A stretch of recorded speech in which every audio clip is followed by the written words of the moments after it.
कहते हैं कि पुराने जमाने में एक गरीब लकड़हारा अपनी बीवी के साथ लकड़ी की एक टूटी फूटी झोंपड़ी में रहता था। शादी को बरसों गुजर चुके थे, मगर अल्लाह ने उन्हें औलाद की नेमत से नवाजा न था। रोज सुबह सवेरे वो लकड़हारा जंगल की तरफ निकल जाता, दिन भर लकड़ियां जमा करता और शहर के बाजार में बेचने चला जाता। जंगल से शहर का फासला बहुत ज्यादा था और वो बेचारा इतनी ही लकड़ियां उठाकर ले जा सकता था जितनी उसकी कमजोर कमर बर्दाश्त कर ले, और उनकी कीमत बस इतनी कि घर का चूल्हा किसी न किसी तरह जलता रहे। शाम को जब वो घर लौटता तो थकन से चूर होता, मगर करता भी क्या, जो किस्मत में लिखा हो उसे तो भुगतना ही पड़ता है। एक दिन लकड़हारा जंगल में गया और बहुत सी लकड़ियां जमा करके एक बड़ा सा गट्ठा बांध लिया। जब उसे उठाने लगा तो पीठ पर रख ही न सका, इतना वजनी था कि हिलाया तक नहीं। मजबूरन उसे वहीं छोड़कर इधर उधर ढूंढने लगा कि शायद कोई मिल जाए जो मदद कर दे, मगर खाली जंगल में कोई कहां मिलना था। बेचारा मायूस होकर बैठ गया और सोचने लगा कि अब क्या करे। अचानक कुछ दूर से किसी के चलने फिरने की आवाज आई। फौरन उसी तरफ दौड़ा तो देखा कि एक लड़का एक दरख्त के पास खड़ा है। जब करीब पहुंचा तो हैरान रह गया। लड़का तो बिल्कुल देव कामत था। बदन पर दरख्तों के पत्ते लपेटे हुए थे और शक्ल उस सूरत ऐसी अजीब की पहले कभी नहीं देखी थी। लकड़हारे ने हिम्मत करके पूछा, बेटा, क्या तुम मेरी मदद कर सकते हो? लकड़ियां बाजार तक पहुंचानी है, बदले में मैं तुम्हारे लिए खाना और कपड़े लाऊंगा। लड़के ने सर हिला कर हाँ कर दी। लकड़हारा उसे अपने घर ले आया। जैसे ही बीवी ने लड़के को देखा, चीख पड़ी, अरे खुदा की कसम, ये मैला कुचैला लड़का कहां से उठा लाए?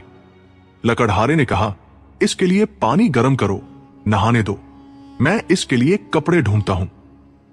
जब लड़का नहा धोकर साफ सुथरा हुआ और नए कपड़े पहने तो लकड़हारा बोला, चलो बेटा, अब बाजार चलते हैं, अब असल कमाल देखने का वक्त आया। वो लड़का इतना ताकतवर निकला कि लकड़ियों का वो भारी गट्ठा जिसे लकड़हारा हिला भी नहीं सकता था, उसने आसानी से कंधे पर उठाया और बाजार तक बगैर थके चलता रहा। बाजार में लकड़ियां अच्छी कीमत पर बिक गई। लकड़हारा बहुत खुश हुआ और लड़के को लेकर नए कपड़े खरीदे। फिर उसके कंधे पर हाथ रखकर बोला, आज से तू मेरा बेटा है, मेरे साथ काम करेगा और घर में तेरा अपना कमरा होगा। उस दिन के बाद से वो लड़का रोज सुबह लकड़हारे के साथ जंगल जाता और दोपहर तक वापस आ जाते, टोकरियां भरकर। लकड़हारे के दिन फिर गए। अब उसे जो जी चाहता खाता और इतनी आमदनी होने लगी कि एक गधा भी खरीद लिया। मगर एक बात अजीब थी, जब भी लकड़हारा लड़के से उसकी कहानी पूछता, वो खामोश हो जाता, बहुत कम बोलता था। बस गांव वाले भी इस अजीब लड़के के आदी हो गए और उसके बड़े डील डॉल की वजह से लोग उसे जंगल का भूत कहने लगे। एक रोज बादशाह की बेटियां बाजार देखने निकली। लकड़हारा और लड़का लकड़ियां बेच रहे थे कि मुहाफिज आए और लोगों को मारते पीटते हटाने लगे ताकि शहजादियों के लिए रास्ता साफ हो जाए। लकड़हारा और लड़का एक कोने में छुप गए। थोड़ी देर में बादशाह की सवारी आई और उसमें से ऐसी खूबसूरत शहजादियां उतरी कि जैसे 14वीं का चांद जमीन पर उतर आया हो। वो बाजार में घूमती फिरती खरीदारी कर रही थी और वो लड़का दूर से उन्हें देख रहा था। जब उसकी नजर सबसे छोटी शहजादी पर पड़ी तो उसकी खूबसूरती देखकर उसके होश उड़ गए।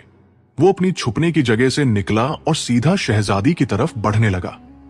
मुहाफिज फौरन उसकी तरफ लपके और उसे रोकने की कोशिश करने लगे, मगर वो उसे अपनी जगह से हिला तक ना सके। हैरान होकर एक दूसरे को देखने लगे कि ये कैसी ताकत है। लकड़हारा भागता हुआ आया और लड़के का हाथ पकड़कर उसे घर वापस ले गया। घर पहुंचकर लड़का उदास बैठ गया, बस शहजादी के ख्यालों में खोया रहा। न खाना खाया न पानी पिया। बीवी ने यह हाल देखा तो लकड़हारे से पूछा, बाजार में इसके साथ क्या हुआ? लकड़हारे ने सारा माजरा सुनाया तो औरत हंस पड़ी, अरे लड़का तो बादशाह की बेटी पर आशिक हो गया है। 2 दिन गुजर गए मगर लड़के की हालत वैसी की वैसी, और भी ज्यादा उदास हो गया। खाना पीना बिल्कुल छोड़ दिया। बीवी ने लकड़हारे से कहा, अब इसके साथ क्या करें? यूं ही मरने दे। लकड़हारे ने लड़के से पूछा, बेटा, क्या तू वाकई छोटी शहजादी से मोहब्बत करता है? लड़के ने सर हिला कर हाँ की, और उससे शादी करना चाहता है? लड़का मुस्कुराया और फिर सर से इकरार किया। लकड़हारा बोला, अल्लाह की कसम, ये तो बड़ा अजीब मामला है। ये लड़का समझता नहीं कि वो लड़की बादशाह की बेटी है। नामुमकिन है कि बादशाह उसकी शादी तुझसे कर दे। अगर बादशाह को पता चला तो हम दोनों को कैद कर देगा या मार ही डालेगा। लेकिन मैं इसे इस हालत में नहीं छोड़ सकता। इसने मेरे साथ मेहनत की, इसकी वजह से हमारे दिन फिरे। इसकी खुशी के लिए मैं जो कर सकता हूं करूंगा। बादशाह के पास जाता हूं, कम से कम ये तो पता चलेगा कि मैंने कोशिश की। सुबह हुई तो लकड़हारा महल की तरफ चल पड़ा। दरबान से इजाजत मांगी, अंदर जाने दिया गया। जब बादशाह के सामने खड़ा हुआ तो अर्ज की, हुजूर, मैं अपने बेटे जंगल के भूत के लिए आपकी छोटी साहबजादी का हाथ मांगने आया हूं। यह सुनते ही बादशाह का गुस्सा 7वें आसमान पर पहुंच गया। उसे लगा कि यह आदमी उसका मजाक उड़ा रहा है। फौरन जल्लाद को हुक्म दिया, इसकी गर्दन उड़ा दो। मगर वजीर ने बीच में आकर कहा, जहान पनाह, यह वही लड़का है जिसने बाजार में हमारे मुहाफिजों को नाकाम कर दिया था। इसे आजमाना चाहिए। बादशाह ने लकड़हारे की तरफ मुड़कर कहा, सुन, तेरा लड़का अगर मेरी 3 शर्तें पूरी कर दे तो मेरी बेटी उसकी। ये मेरा वादा है। लेकिन अगर एक भी शर्त में नाकाम रहा तो हर रोज सुबह से शाम तक अस्तबल साफ करेगा, घोड़ों की लीद उठाएगा, और अगर इनकार किया तो ऐसी अंधेरी कोठरी में बंद कर दूंगा जहां सूरज की रोशनी कभी नहीं पहुंचती, क्योंकि इसने मेरी बेटी पर नजर डालने की जुर्रत की है। समझा? लकड़हारे ने मुश्किल से घूंट निगला और सर हिलाया। वजीर बोला, पहली शर्त यह है कि तेरा लड़का ऐसा अंगूर का गुच्छा लाए जिसे तमाम दरबारी और फौजी खाएं मगर खत्म ना हो। लकड़हारा सकते में आ गया। कुछ कहना चाहा मगर अल्फाज गले में ही अटक गए। डर से दिल बैठा जा रहा था। घर वापस लौटा और लड़के से बोला, बेटा, तूने तो अपने आप को बादशाह के साथ मुसीबत में डाल दिया है। अगर तूने बादशाह की शर्तें पूरी न की तो वो तुझे गुलाम की तरह काम कराएगा। न खाना मिलेगा न पैसे। लड़के ने पूछा, बादशाह क्या चाहता है? लकड़हारे ने जवाब दिया, अंगूर का ऐसा गुच्छा जिसे पूरा महल खाए मगर खत्म ना हो। और ये चीज तो कोई नहीं ला सकता। लड़का बोला, फिक्र न करो अब्बा जान, मैं आज रात जंगल में जाता हूं। वही रात गुजारूंगा और सुबह सवेरे वापस आऊंगा। लकड़हारे के दिल में शक पैदा हुआ कि शायद जंगल का भूत भागना चाहता है। उसने सोचा, काश मैं बादशाह के पास न जाता। मैं तो बस एक गरीब आदमी हूं। ये कैसी मुसीबत मोल ले ली। सारी रात वो बिस्तर पर करवटें बदलता रहा। नींद आंखों से कोसों दूर थी। दिमाग में तरह तरह के ख्यालात आते रहे मगर कोई हल न सूझा। सुबह की अजान हो रही थी कि दरवाजा खुलने की आवाज आई। लड़का अंदर दाखिल हुआ और उसके हाथ में एक थाल था जिसमें अंगूर का गुच्छा रखा था। दाने बिल्कुल सियाह थे, ऐसे चमक रहे थे जैसे मोती हों। उठें अब्बा जान, इसे बादशाह के पास ले जाए। लकड़हारा हैरत से गुच्छा देखता रहा। यकीन नहीं आ रहा था कि यह सच है। फिर थाल उठाया और महल की तरफ चल पड़ा। कदम आगे बढ़ता तो दिल पीछे हट जाता। डर से हालत खराब थी। महल पहुंचा तो बादशाह ने अंदर बुलवाया। वजीर भी वहां मौजूद था। जब उसने अंगूर देखा तो बादशाह के कान में सरगोशी की, हुजूर, यकीनन ये लकड़हारा हमारा मजाक उड़ा रहा है। बादशाह बोला, अभी देखते हैं। अगर झूठ बोला तो इसका अंजाम भी देख लेगा। बादशाह ने एक दाना तोड़ा और मुंह में रखा। इतना मजेदार था कि बस खाता ही चला गया। पेट भर गया मगर हैरत की बात यह थी कि जितने दाने तोड़ता उतने ही नए उगाते। पूरा गुच्छा ज्यों का त्यों था, कोई कमी नहीं आई। बादशाह को शर्मिंदगी महसूस हुई। सोचा, ये लकड़हारे का बेटा मुझे हरा नहीं सकता। उसने थाल वजीर की तरफ बढ़ाया। वजीर ने भी जी भर कर खाया। पेट फूल गया मगर अंगूर वैसे का वैसा। हुजूर, अब मैं मजीद नहीं खा सकता। बादशाह गुस्से में बोला, यह तेरी तदबीर थी अहमक। अब जाकर इस अंगूर को खत्म करा। वजीर ने तमाम दरबारियों को बुलवाया, फिर मुहाफिजों को, फिर खादिमाओं और बावर्चियों को। महल में जितने लोग थे सबने खाया मगर अंगूर का गुच्छा खत्म होने का नाम ही नहीं ले रहा था। आखिरकार हार मानकर वजीर ने कहा, यह अंगूर खत्म नहीं हो सकता। वजीर ने लकड़हारे की तरफ देखा और बोला, ठीक है, तेरे लड़के ने पहली शर्त पूरी कर दी। ये तो आसान थी। दूसरी शर्त इससे कहीं मुश्किल होगी। फिर उसने आवाज बुलंद की, बादशाह सलामत चाहते हैं कि तुम्हारा लड़का एक अखरोट लाए जिसके अंदर ऐसा कालीन हो जो पूरे महल में बिछ जाए, बल्कि इससे भी ज्यादा। लकड़हारा पांव घसीटता हुआ घर वापस लौटा, दिल बैठा जा रहा था। लड़के को सारा माजरा सुनाया और बादशाह की दूसरी शर्त भी बताई।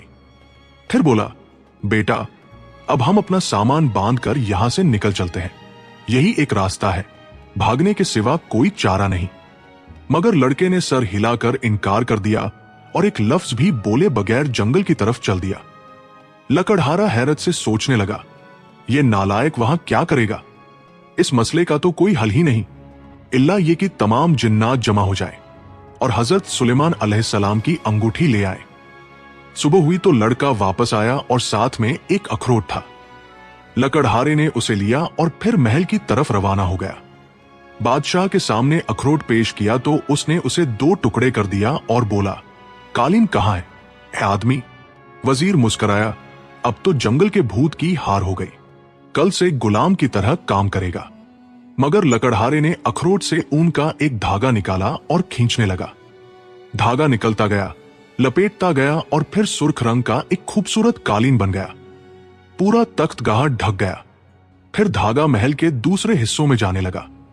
जहां जाता वहां कालीन बिछ जाता। यह सिलसिला चलता रहा। पूरा महल कालीनों से भर गया, मगर धागा रुकने का नाम ही नहीं ले रहा था। बादशाह के होश उड़ गए। वजीर को पुकारा और दांत पीसते हुए बोला, लगता है तू किसी काम का नहीं रहा।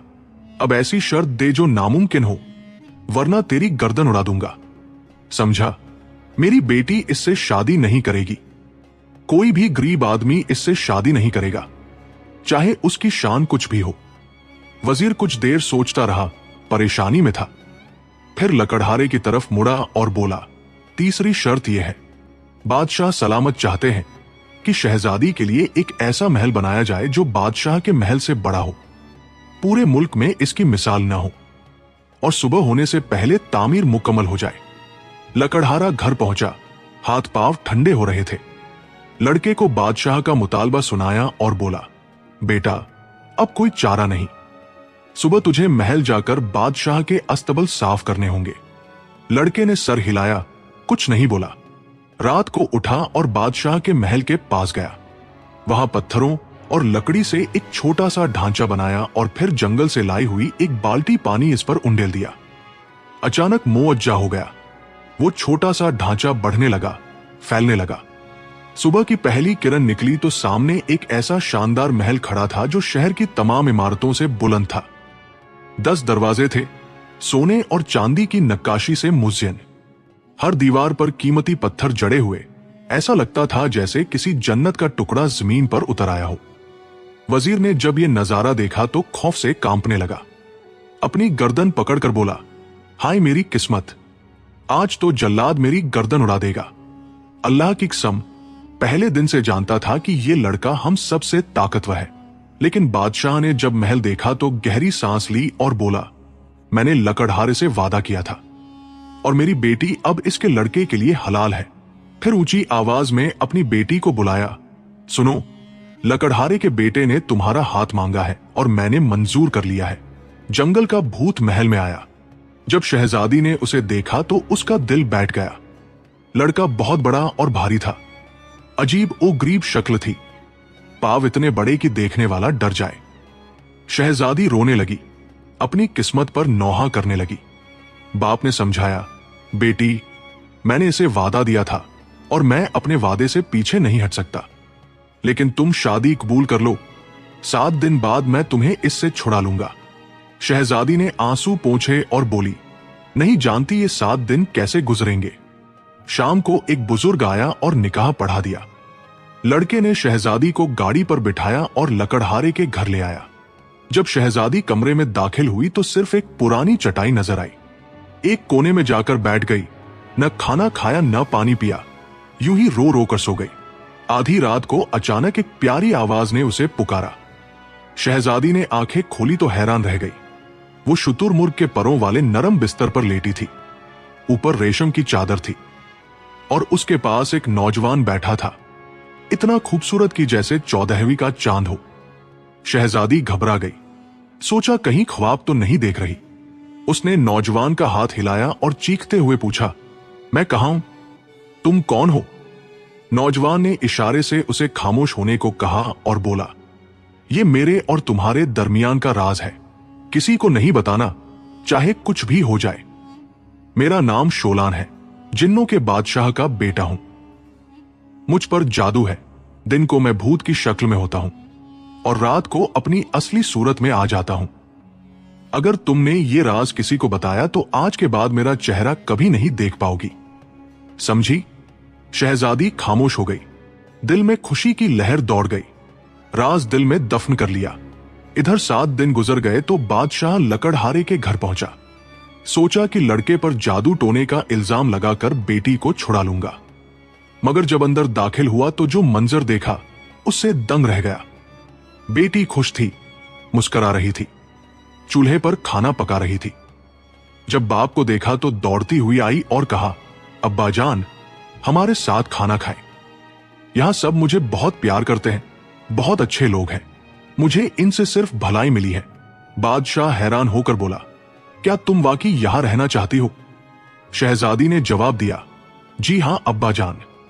सोचा भी नहीं था कि इस झोंपड़ी में जिंदगी इतनी खूबसूरत हो सकती है। बादशाह हैरान हो परेशान वापस चला गया, मगर दिल में कुछ शुकूक व शुबुहात जरूर रह गए। इस तरह महीने गुजरते गए और शहजादी ने राज अपने दिल में महफूज रखा। दिन को शोलान भूत की शक्ल में रहता और रात को अपनी असली खूबसूरत सूरत में आ जाता। दोनों की जिंदगी खुशियों से भर गई थी। एक दिन अचानक दुश्मनों ने हमला कर दिया। सरहद पर शदीद लड़ाई छिड़ गई। तमाम मर्द और सिपाही जंग के लिए निकल पड़े। दूसरे शहजादों के शौहरों की तरह जंगल का भूत भी तैयार हो गया।